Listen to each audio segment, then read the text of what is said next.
Henry, James, and Gordon were miserable. They had been shut up for several days for being naughty and longed to be let out again. At last, Sir Topham Hatt arrived. I hope you are sorry, He said, and that you understand that every job on the railway is important. We have a new tank engine called Percy, who helps pull coaches, and Thomas and Edward have worked the main line nicely. But I will let you out now if you promise to work hard. Yes, sir, said the three engines. we will. That's good. But please remember that this no shunting nonsense must stop.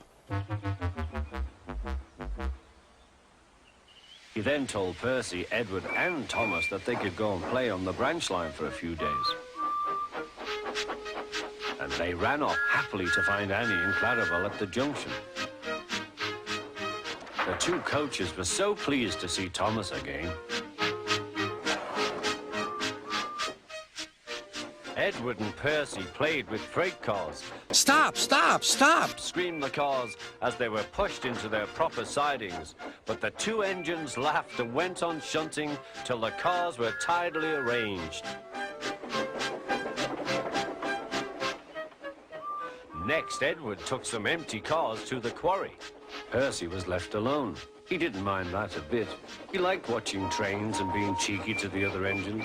Hurry, hurry, hurry! He would call and they got very cross.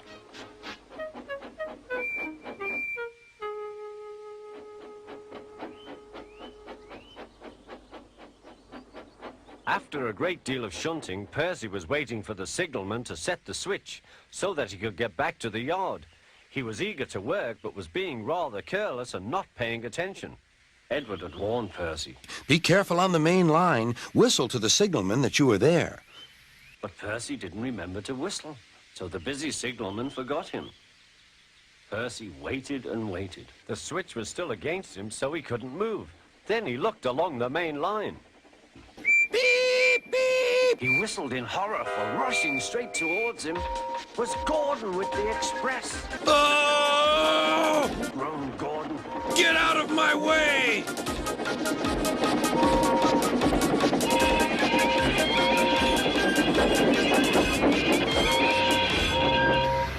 Percy opened his eyes. Gordon had stopped with Percy's buffers a few inches from his own. But Percy had begun to move. I won't stay here. I'll run away. He puffed.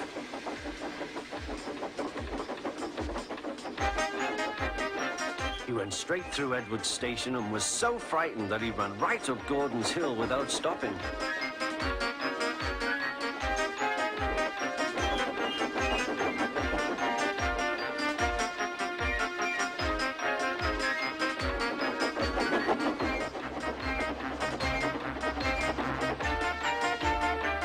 After that, he was tired, but he couldn't stop.